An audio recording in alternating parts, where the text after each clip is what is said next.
I have a momentous decision to announce, which is that I have decided to reintroduce our theme song,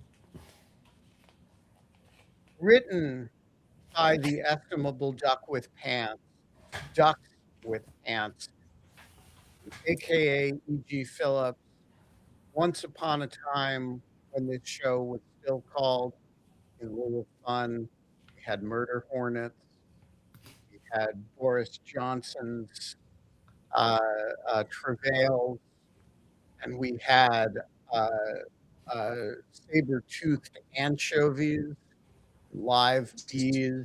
Whoa! And Nastia has shown up with none other than the estimable Aiden Stretch.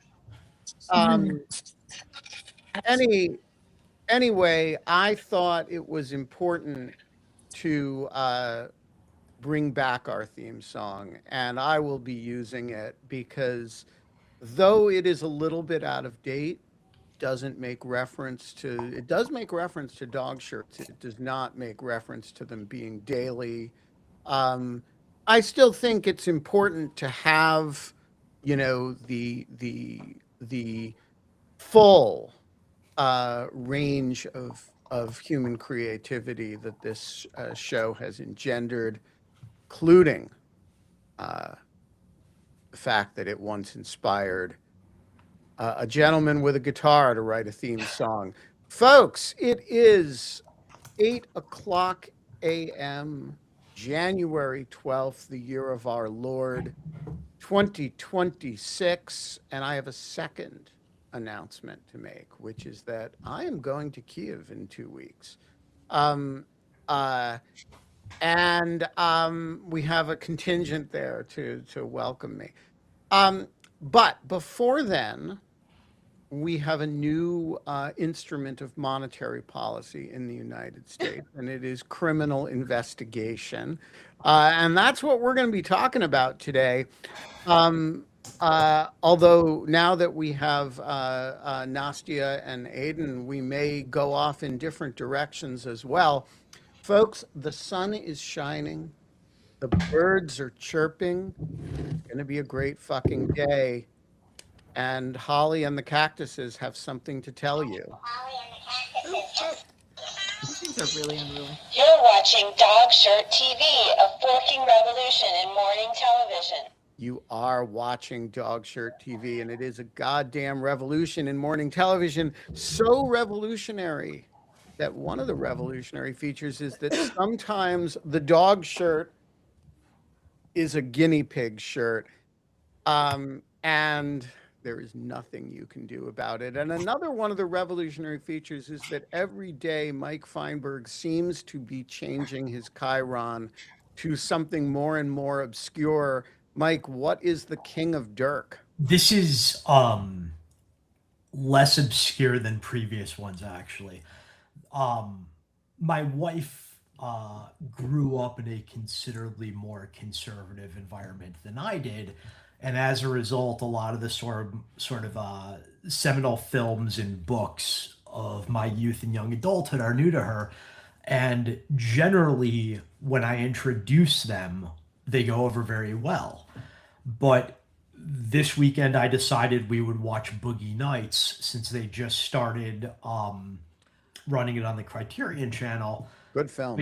which I loved when it first came out. I don't think it holds up as well as I thought it would. But one of the lines is when the Mark Wahlberg character tells the pornographic director who's discovered him, "You're not the king of Dirk. I'm the king of Dirk Diggler," which is his stage name. So, Whoa. yeah. All right. You're the king of Dirk. Um, as quickly as they showed up, Nastia and Aiden have vanished.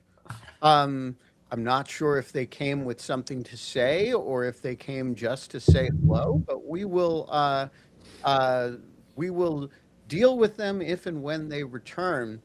Um, let's talk about Jerome Powell, who handled yesterday's news like a badass. And for those who have not followed this, the yesterday, the New York Times reported that the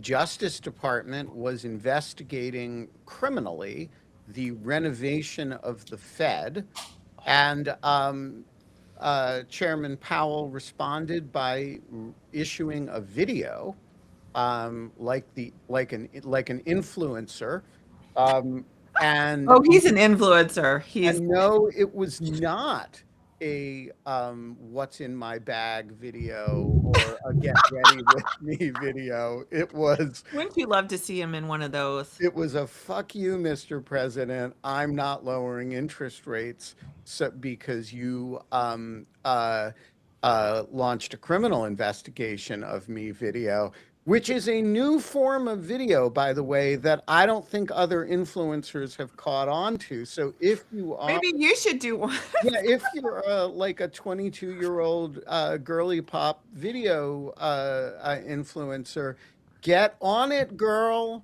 This is a new, you're behind if you're not making a fuck you, Mr. President, I'm not lowering interest rates video.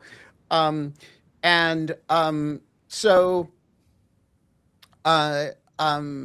you know, I am interested in, Holly, your sense of what this means. Also, I got this other problem with it, which is that this is one that Trump could lose every battle and win the war, because Chairman Powell's term runs out in May. Yeah. And so Oh, you're going no. to get to replace him With Kevin Hassett. with Kevin Hassett, whom I used to teach Aikido, by the way. Oh, really? Yeah, Well, I have thrown Kevin Hassett across a mat. oh, and how rewarding was that in in hindsight? retrospect, wish I had done so a little harder. Wow, yeah. Elizabeth Warren, by the way, indirectly called him a sock puppet, and I think, like, he literally looks like a sock puppet, does he not? He acts like a sock puppet. What are That we is like talking the about? perfect Kevin Hassett, probably the next Fed chair. Anyway. Okay. So anyway, I'm curious, Holly, what you make of this and what I should make of it. Well, as you might imagine, if you are in the household of an economist, this was like the biggest news yet of the Trump administration. The Venezuela, Is your husband an economist? yes, the Venezuela, I see. and that's all I'll say about that. I will not mention his employer. I do not want to get him into trouble. But he is an economist, and a very good one, a very, very accomplished economist. And yeah, the Venezuelan, the shooting, all of the stuff, that was all bad. But this was like, I mean, like, I practically had to hold him back before he charged down to the Fed building to join what he imagined must be a massive spontaneous protest in front of the Fed building. It's coming. Not spontaneous, but the economists are going to take to the streets, and what will that look like? We're all wondering. But yeah, no, this is a big deal because the Fed being, I mean, this is, even the Supreme Court seems to have some notion that the Fed, like, unlike all the other federal agencies that they're allowing Trump to run roughshod over, they seem to have a sense that, oh, maybe the Fed actually should be independent. Right. Because it affects the whole economy, not only here in America, but because of the American economic might in the world, like potentially the entire, the global economy. And not having a Fed to regulate interest rates and to sort of cool and heat the economy using interest rates, that was a major cause of previous economic calamities in our history. So the Fed's independence and importance, I think the Fed existed before the Great Depression, but it was certainly enhanced during the Great Depression, and has been very successful. The 2008 housing bubble bursting and that subsequent economic crisis could have been much worse, except for Fed Chair Ben Bernanke's very creative, use of the Fed, which the details of which are beyond me, but nonetheless, he's credited with that. Also, I would say the post-COVID period. The United States, we did have a period of inflation, but compared to the rest of the world, the American economy has done, before Trump took over, of course, has done much better economically compared to other developed economies, and I think the Fed deserves a lot of credit at that. So this actually, I don't know, have markets opened yet? Did they open at 8 o'clock? We'll see what markets do, because one of my frustrations has been in this whole year has been that whatever Trump does, including tariffs, including things that could really mess with the economy, the stock market is just like, oh, let me just sit over here and smoke my cigarette, which is very frustrating, because I think the only thing that's really going to get us out of this, I think, is a major economic collapse. And I hate to say that, because it will obviously affect all of us. But I think that, and so we'll see. We'll see if this has any impact on the market. And Well, sorry, the Dow is up this morning in the first 11 minutes of trading. up? How is well- it up? What planet is the stock market living on, and can I go and live on that planet? Nastya, you've lost Aiden, but what is on your mind this morning? Well, I just raised my hand in this Riverside thing because you were talking about the Fed being independent, and I was wondering. So, in light of the the fact that I'm still working on my NABU story, one of the things with NABU and the Ukraine's National Anti-Corruption Bureau, and one of the biggest sort of sources of tension at the inception of the bureau when the law was being written was how do you appoint and replace the director, and that was like one of the main things that made NABU independent, is that there were like very specific reasons for why the director could be fired, and the president couldn't just appoint a random guy at a whim. So what's the, like, does the US have that for certain institutions, or is it for all of the institutions? Like, how does that work? I assume the director of the Fed is like that, like there is a very specific reason why you can fire him, right? Yeah, so it's very much in flux. So the director of the Fed, first of all, the Fed is run by a board of governors. And each of the governors of the Fed is appointed by the president with advice and consent of the Senate. And under current law, can only be removed for cause, which means if he or she does something very wrong. But here's the problem. First of all, But there's not a specific list of what that means, right? correct. And It's in just fact, for a cause. Okay. for cause. Now, generally speaking, it has not been tested what for cause removal includes, because most presidents have just respected the independence of the Fed. And so they don't, so to speak, trump up charges against Fed Board of Governors members, nor do they, run through the halls naked, screaming obscenities, or do things that would otherwise tend to lead you to want to fire them. And so the system has worked quite well. Now, there are two pressures on for cause removal at the Fed before yesterday. The first is that for cause removal of independent agencies in general is a longtime bugaboo of conservative justices, because they consider it inconsistent with the appointment clause of the Constitution, which makes everybody the subject of presidential serve at the pleasure of the president. And so the Supreme Court is about to get rid of for-cause removal for every agency except the Fed. And they may exempt the Fed from that. I think they are likely to.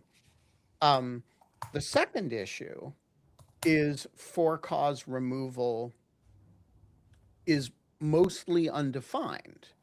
And so the Supreme Court is currently hearing a case from the Fed of Trump's removal of one of the Fed Board of Governors members based on a, pardon me, bullshit mortgage fraud allegation that has no merit whatsoever. And he removed her, and that case is now at the Supreme Court. And that asks the question precisely that you're thinking about, which is what counts as cause, right? Is it cause if the president says, my head of the Federal Housing Administration says you engaged in mortgage fraud, that's good enough for me? Is it cause only if you've made formal allegations? Is it cause? What counts as for cause? So that's the second pressure. And then this is a third pressure, which is, what if I don't bother to remove you? I just launch a criminal investigation against you, and then maybe you will do what I want. Or maybe you'll step down and I can replace you with Ben's former Aikido student, Kevin Hassett. Sock puppet Kevin Hassett. Yeah. So here's the thing, though, is like this, they just announced they are investigating him. He's not indicted, and the DC grand jurors are going to hand Judge Box of Wine another sandwich here. I don't see this going well for I mean, thank God for the DC jurisdiction, because DC grand jurors are not playing this game. I agree, but I also think, you can gin up a lot of pressure against somebody without indicting them. I mean, merely giving somebody a grand jury subpoena and, Chairman Powell will have to retain fancy lawyers. He will have to Pay for all of that. I'm sorry? Pay for all of that. Like, that's a lot of expenses, exactly. right? It's not a trivial thing to be the subject of criminal indictment, even if you are Chairman Powell, even if you're Jim Comey, even if you're Letitia James. And so, I think it's a very significant development in the history of federal monetary policy. And my question is, why bother? You're going to fill this seat in... Just to be a dick, and also you think it's just to be a dick? Well, also, I think that the flurry of new, and some of it is not obviously directed by Trump. Like, obviously, I'm not conspiratorial enough to think that he told ICE to shoot somebody in the street, a white mom in the street. I think that was just happenstance. Yeah, Trump doesn't believe in shooting white people. Yeah, exactly. But certainly, he's still doing the distraction thing, Yeah, and my favorite, and the shamelessness. I mean, I feel like there should be an Olympic medal for shamelessness here, because the fact that they're investigating Chairman Powell over the cost, well, it's testimony relating to the renovations of the Fed, when he has just torn down like a third of the White House to build like some ridiculous ballroom that's basically a self-aggrandizement project. It's just too it's too on the nose, man. It's just like, he's like just trolling us. He's such a dick. Ben, can I ask a legal question? Sure, you just did, but you can ask another one. Okay. You were saying that the conservative part of the Supreme Court has always acted on this firing for cause thing because they think the president should just have the authority to do whatever he wants. So does that mean that the conservative legal thought there is like against the idea of an independent agency at all? Like they just don't believe that that's a thing? Yes. So this is a That's crazy really to me. this is a really significant, almost theological point in conservative legal circles, that the what's called the vesting clause of the Constitution gives the executive power to the president, not most of it, not some of it, but all of it. And so if you are a official exercising some portion of the executive power, you must be accountable to the president. And this implements through a different clause of Article 2, which is the Appointments Clause, which gives the president, with the advice and consent of the Senate, the power to issue all principal officers, to appoint and therefore to fire all principal officers of the United States. So this is the famous articulation of this belief is Justice Scalia's very, very great opinion. It's actually a dissent, a lone dissent in the independent counsel case, Morrison v. Olson. And this was rejected by the Supreme Court at the time. I believe that's 87 or 88, but has since become a kind of orthodoxy in the conservative legal world. And look, there's a lot of it that I have some sympathy for, but the idea that it reaches independent agencies and precludes for cause removal of um, of agency board heads and their members goes further than I would go with it. But look, this is why there is a tension between what the United States preached to Ukraine about the creation of Nabu and Sapo, and the reality of American constitutional government, which is that we are moving away from independent agencies of all types and have never had independent law enforcement agencies. The head of the FBI was always fireable by the president. And so, whether the State Department and the Justice Department, in consulting with other countries and making recommendations to other countries, um, does not practice what we preach, or what does not preach what we practice here. Now, to be fair to them, we have constitutional constraints that Ukraine does not have, and you know, I think it, but I do think it's We interesting actually that kind of have constraints as well, but no, but they're different because Nabu is not constitutionally precluded in Ukraine. It would be constitutionally precluded here. Um, what's and precluded? as in the Constitution here prevents, if you created Nabu here, it would be unconstitutional for exactly the same reason that Well, the a lot of Supreme. people, sorry, there is a delay because the internet is bad, but there Yeah, are okay. people in Ukraine who argued that the creation of Nabu has been unconstitutional, actually. So So I I, don't know what the it may be basis. also precluded. We just care more about getting the EU loan than about whether something is a constitutional matter or not. Well, For real, like, it's a real thing. so in other words, it is a similar issue. It has been resolved differently, at least so far, in Ukraine than here, and um, and it is in flux here right now. the Supreme Court has not yet struck down for cause removal or upheld.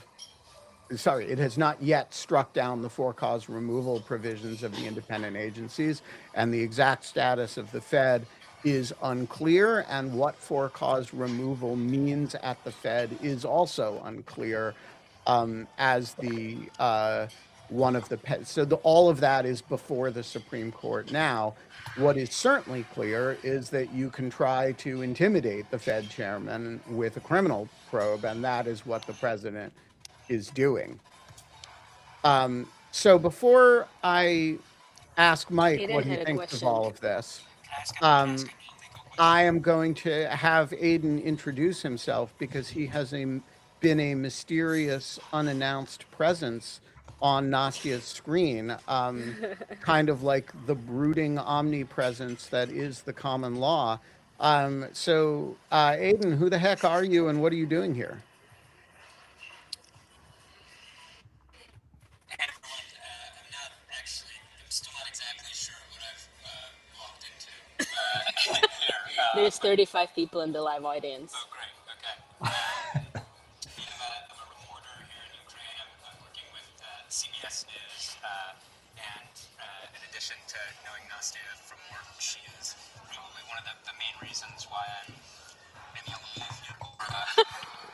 alive. I'm basically his mom slash babysitter with all Ukraine matters. Exactly. So Aiden is barely audible. Yeah.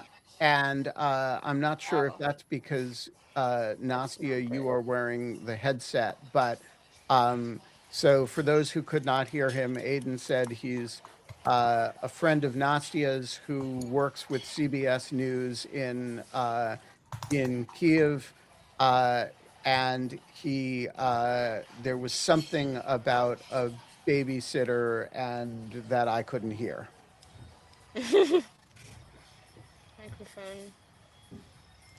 What is it? Always low. Is it better if I talk into her ear? It Or is no? Or is that much still better bad? if you talk into her ear. No, I just switched the microphone to your earbud. Oh, That's what okay. happened. Please do not talk into my ear. Now we have trouble Okay, hearing Nastia. I had a. Okay. I had a quick question. I know we kind of moved on from the Fed discussion a little bit. I'm curious why you think Kevin Hassett would want this job. And somebody was getting into that a little bit, but he's been out there campaigning it, and like it seems like, I mean, the main purpose. This isn't, I guess, all that exceptional in terms of there's usually some, there's I think usually a difference between a president and his Fed chair, and there's usually disagreement there. But in this case, he sort of singularly exists to be President Trump's punching bag. And so my question is sort of, if when it is Hassett or somebody new, is there any reason to think that relationship would sort of actually functionally change from the way it works now? Well, I think it is fair to say that the history of Trump administration appointments to high profile, high stakes jobs that the president feels very strongly about how they should be done, whether it's the attorney general or the secretary of defense or the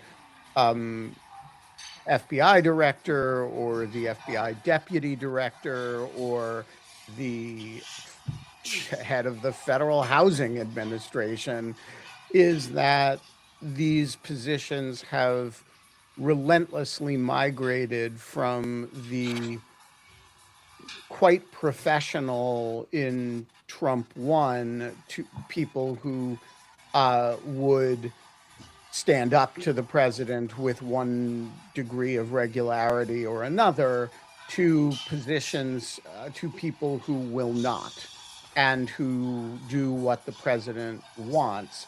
Kevin Hassett used to be a conservative economist of some distinction at AEI. He has been a lackey for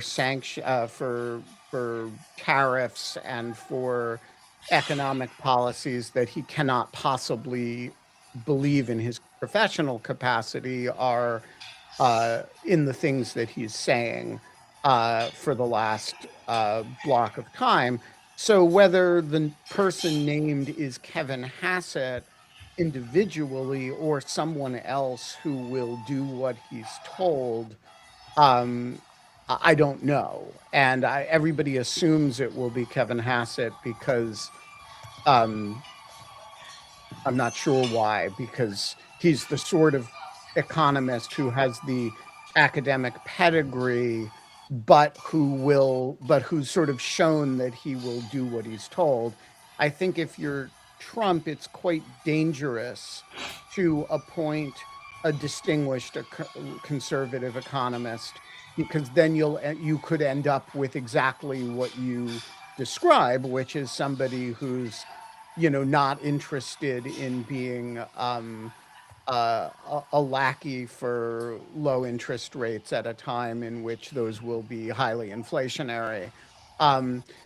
But could there be other people who are plausible? I think if you're Trump, you have to choose somebody who can get Senate confirmation, who's formally qualified, and who is, going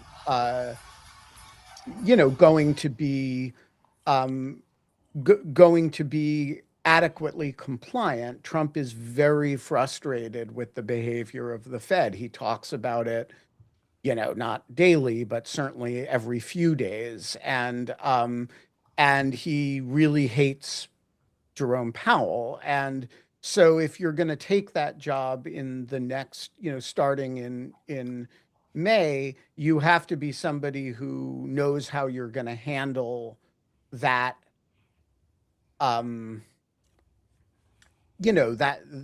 tension. And the only way to handle that tension, apparently, without getting a criminal case against you or a criminal investigation, is to do what the president wants. So that's why everybody assumes it will be Kevin Hassett.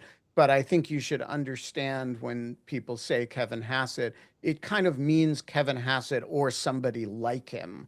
And there just aren't that many people like him, because most people don't become academic economists by way of becoming cable TV advocates for,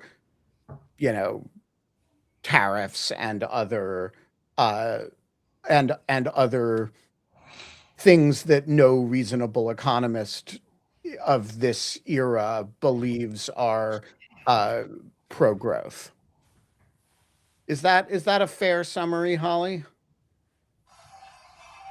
I mean, yes. I mean, I was just going to say, tariffs, defending tariffs is like if you're an RFK, denizen, you defend vaccines. Like, tariffs is like heresy, man.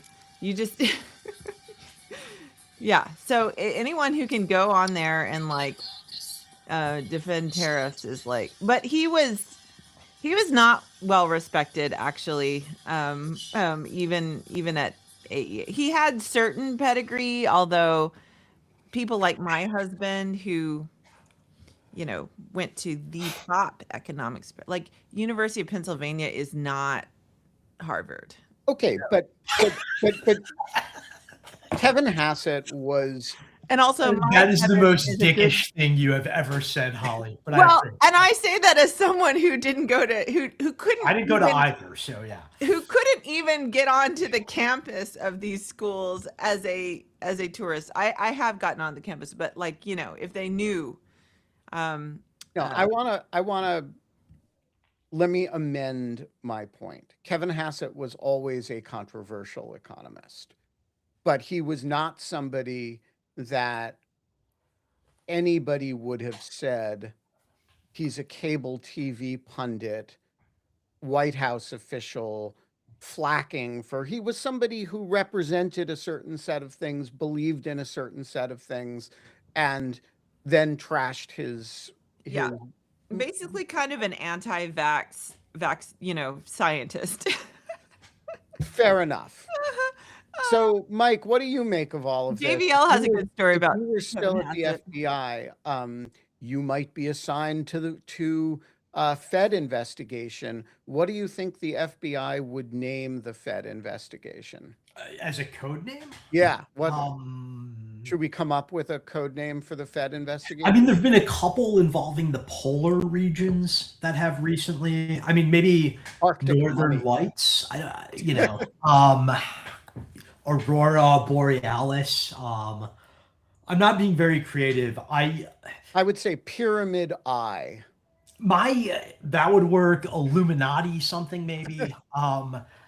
I don't know. My code names when I chose them myself, I'm not going to say what they were, but they were usually in reference to old punk songs. I'll bet. I don't know. I'll confess, I find, and I'm going to explain what I mean so it isn't as insulting as it first sounds. I find this whole debate sort of uninteresting Which whole debate? about the appointment clause and really any of Trump's various personnel actions. That's not to say they're not important. But what I don't understand, and I will admit that I am not as up to constitutional law as I was before I became an FBI agent when I was still practicing law, and I'm trying to get back into it, but that's another story. Explain to me, in a world where the president has, and the term the Supreme Court used, absolute immunity for anything that can remotely be tied to an official act, what does it all matter? What does what all matter? Any of it. Because simply, let's say the Supreme Court rules X and Trump refuses to comply with X. What enforcement mechanism is there to incentivize compliance outside of impeachment? Well, so first of all, none of this stuff implicates criminal law anyway, the removal of the Fed chairman. So I'm not sure that immunity is an all that operative concept. No, it's not operative in a legal sense. I'm thinking more as a sort of, I don't know what the right word is, but there was a norm that the president. Let me back you All up. right, let me rephrase this. Okay. Because I'm still thinking this out as I talk. The Supreme Court in US v. Trump unleashed a genie from a bottle that is going to have second and third order consequences that the court either did not anticipate or does not care about. And one of those consequences is going to be that in the mind of somebody like Trump, who even before that decision was essentially an id personified without any superego, that he can do no wrong, and that even the highest court in the land is not going to constrain him. Now, that may not be true in the narrow application of the court's findings from that case, but at least in terms of the popular imagination, and I think in Trump's own imagination, the whole Nixonian precept that if the president does it, it's legal, he now has license. If that makes sense. So like, I just don't, I think, and I realize I'm not articulating this very well. I think that heuristically, the notion of the judicial branch providing any real oversight on Trump is gone. And we can talk about the distinction between criminal law and civil law, but ultimately, the only thing that at the end of the day enforces civil law is the possibility of a judicial judgment even in a civil case, being enforced by somebody with a badge and a gun after enough time and obstacles have been met. So I just like Okay, I so know I'm pretty cynical about this, but yeah, so I think you're taking it way further than the reality reflects. Although perhaps not further than the reality portends, but that's a different question. Mhm. So let's start with Kate. Hold this question, which is a great one, for 2 minutes. Um, uh, so let's start with the boundaries of the Supreme Court's ruling in the immunity case, which yes, is that for official acts, right. the president is immune. Mhm. That leaves the question of what is an official act, Correct. And and we never got to see the natural outcome we never got to find out the whatsoever. answer to that Yeah. question. And it also leaves the question of um, uh, it doesn't touch the question of whether the president's official act for which he is immune is in fact legal. It merely says he cannot be prosecuted for it. Right. Now, everybody who helped him with it can be prosecuted for it. So, it doesn't immunize anybody except him. Mhm. So the second thing is it does Do not. we, and I apologize, it's been a while since I've read the decision. Do we know that for certain, or do we think it's just implied by the wording of the decision? Like, do Um, they explicitly state that? They don't rule on it, but the immunity is in the person of the president. And Fitzgerald immunity, the civil immunity, Mhm. has never been considered to apply Right. to anybody but the president. Okay. Um, so I think it's a pretty good uh, bet, Okay. even with this court. So the second thing is it does not change the Supreme Court's posture with respect to review of, you know, judicial review of executive agency action, including Right. presidential action. And so the president is right now before the Supreme Court. You have for cause removal in the person of a Fed governor. Mhm. You have for cause removal in the uh, uh, uh, agencies cases, Yep. non-Fed agencies cases. You have uh, uh, birthright citizenship. You have tariffs are all before the Supreme Court. Right. The president is going to lose some of those cases, and the fact that he may be civilly or criminally immune from liability doesn't change the fact that the Supreme Court does reserve to itself the right to say this agency action, this presidential action is unlawful.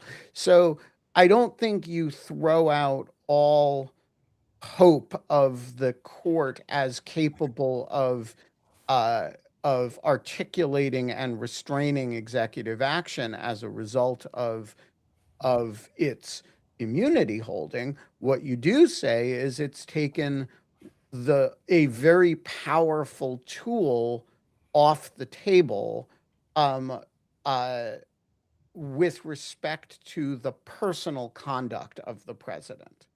Um, but I don't think you should overstate what the consequences of that are. I mean, if the Supreme Court were to say, "Hey, you don't have, y- you didn't have cause in the," I forget the name of the Fed governor who Trump removed, Isn't it Cook? Cook, Yeah.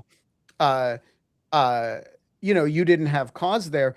It's not, it doesn't follow from the immunity case that he can ignore that. But no, develop Lisa that Cook, last thought. thank you, Andy. Develop that last thought further, because I think this is the crux of our disagreement. Well, so, What happens if he ignores it? Let's say he does say screw you to the court, and they remove badge access for the employee. They remove him or her from computer systems. They're physically no longer able to get into the building or do their job. What is the mechanism to overcome those actions? Well, I would think the mechanism would be, in the first instance, a district court order, and give her her badge, give her her access. She is a Fed governor entitled to blah, blah, Yeah. blah. And then the holding of lower employees in contempt to the extent they did not comply with. They get pardoned. You can't pardon somebody for a civil contempt. Okay. So look, I mean, But now again, you're raising a you're different gonna- issue. you're You're going raising the to- issue of what happens if the president defies the Supreme Court. This is, of course, an This- issue as old as Andrew Jackson, and Right, there's and no this- there's but no what I'm getting good at is- answer to it. I will say that everybody panicked about this at the time of the Kilmar Abrego Garcia order. Bring him back, facilitate his return, and everybody scoffed at the Supreme Court's ability to do that in the presence of a recalcitrant president. And one district judge, Paul Asines, who is on a campaign to be the most responsible, diligent, and serious district judge in the United States, and is making quite, Kilmar Abrego Garcia is back in the country. He is Yes. not in ICE custody, and two district judges are supervising his case, and the president can bitch all he wants about it, but in fact, the courts have managed to push, nudge, yell, badger the executive into compliance. And by the way, I don't think the immunity of the president to criminal process has featured in that set of discussions at all. I still disagree with you, and I think my pessimism is still making me unlikely to yield to your slightly more optimistic pessimism. But we could talk about it at the office. I don't want to forestall Kate's question any longer since we've only got about 13 minutes left. All right, Kate, the floor is yours.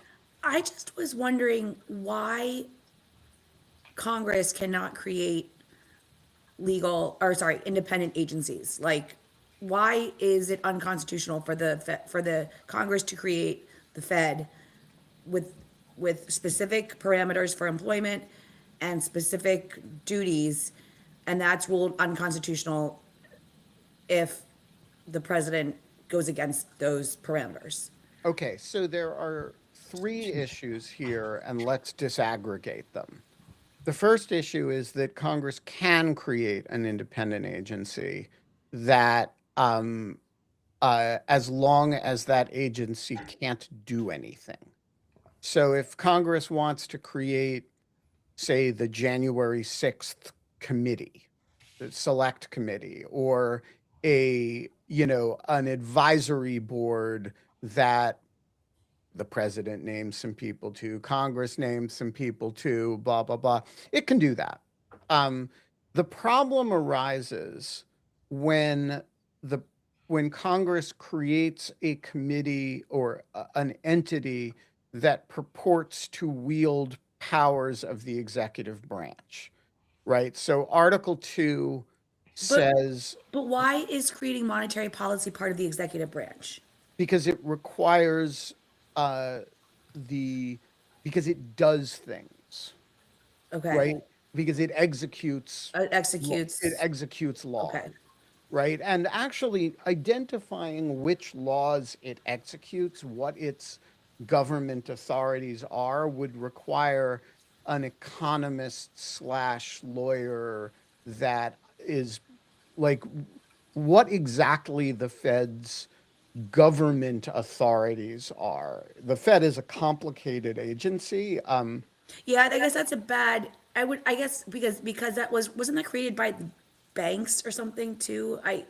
The Fed might be. So this is actually why the Fed may Right. be exempt from Right. this. Okay. So then let's take what are some of the other ones what was All right, the, let's take the Federal Communications Commission, okay. which is a government agency that regulates, you know, communications traffic of various sorts, from cable or not, it does not, from broadcast television to, it has a cable bureau, it has telecommunications authorities, blah, blah, blah. Okay.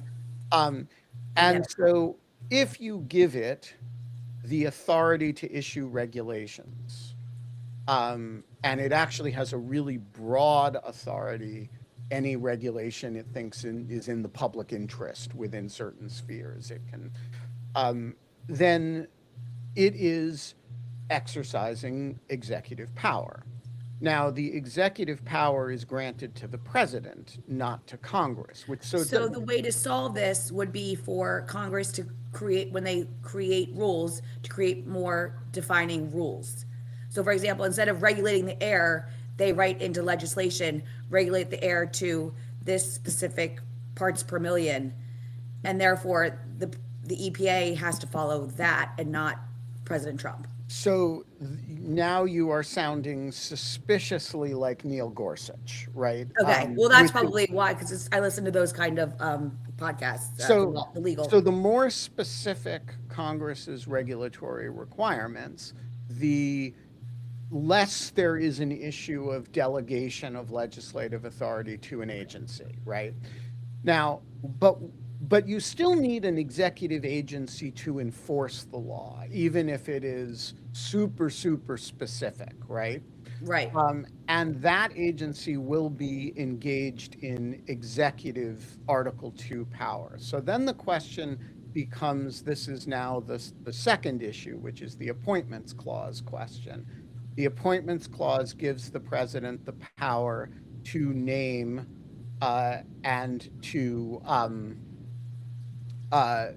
gives the president the power to appoint all principal officers. And a principal officer is understood to be anybody who is sort of not staff, right? Who is exercising executive authority themselves. Okay. And that has to be done with the advice and consent of the Senate, or in some other cases, in some other ways. Right. So the question becomes, if you then put limits on the president's power to appoint principal officers, are you taking away the executive power? Are you usurping it in statute and limiting a power that the president gives, the Constitution gives to the president? There are possible answers to this question, and the Supreme Court's doctrine for the last 100 years has been in the other direction, that independent agencies can have for-cause removal. But the current Supreme Court clearly does not believe that, and is clearly heading in a different direction. With the purpose of the Constitution, that like they were trying to curtail executive power, that the Supreme Court now takes the opposite view. Can I just briefly, does some of this have to do with the vagueness of the take care clause? Because in one way of looking at it, if the president is not, that by ignoring that part of the law, that the president is not actually then taking care. I mean, there seems to be a tension between the unitary presidency and following the legislation that Congress causes. Yeah, so or am I just completely off base? Well, you're not completely off base, but it's a little bit of a misfire. So the take care clause is a kind of catch-all that says, it's kind of like the oath clause, right? You make the president swear an oath that he's going to faithfully execute the law, and then you have a requirement in the form of the take care clause that he do so.